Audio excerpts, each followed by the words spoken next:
speaking about supposed alternatives to the dollar or gold, Bitcoin is still going nowhere. As I am recording the podcast, Bitcoin is about 38,600, still well below 40,000, making no headway whatsoever.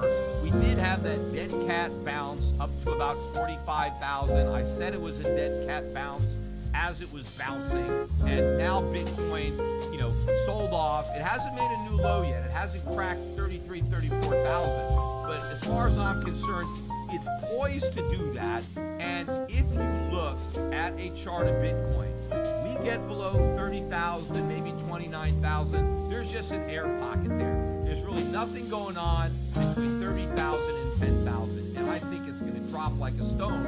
And the Bitcoin community is very complacent to this risk as they continue to watch the price of actual gold make new highs. Bitcoin is acting nothing like gold. It is not digital gold. It's not a non-correlated asset because it's proven to be highly correlated with the most speculative of NASDAQ stocks.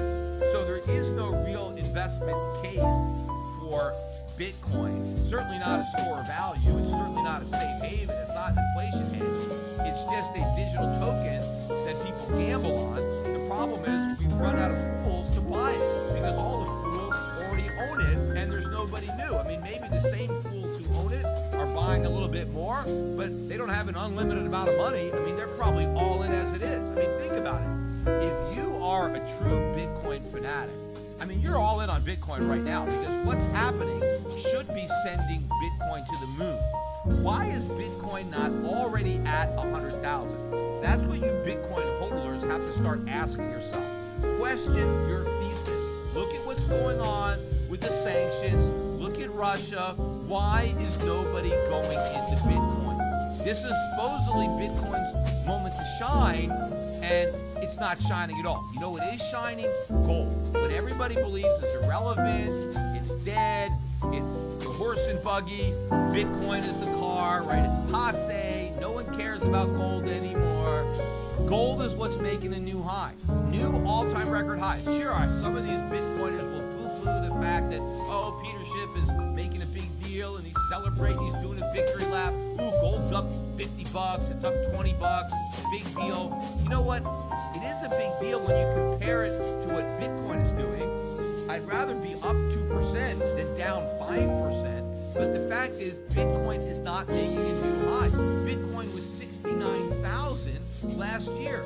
Why is it 40% lower than that right now, given what's going on? And not only given what's going on right now, given the massive amount of money that was spent advertising Bitcoin last year, cramming it down every investor's throat, including 4 Super Bowl ads, and look where the price is. In fact, I was watching on CNBC this morning, and gold initially made its record high, and I had been watching it all morning, and up at that point, they still hadn't even talked about gold. And then I tweeted about it, and then not too long after that, they did finally mention that gold was at a record high. I put an @CNBC on my tweet, so there are people at CNBC that are following me, right? So it probably reminded them that they hadn't even mentioned the fact that gold was at a record high. But what they were talking about was Bitcoin. They had spent a lot of time covering Bitcoin.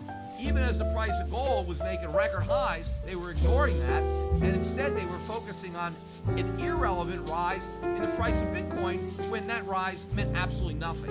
And instead of focusing on the failure of Bitcoin to rise, they're still talking about the case for why it will, that somehow it's still going to be the new gold, that people should still be buying Bitcoin and all these Bitcoin-related stocks, even though Bitcoin has just failed its first major test since widespread adoption, right? Since all these institutions know about it, it's on everybody's radar, it's on everybody's screen. You got all these ETFs, you got ETFs on futures, ETFs in Canada, you got a legal tender in El Salvador, wherever else it is, a few other cities, New York, Miami, everybody's making a big deal about Bitcoin.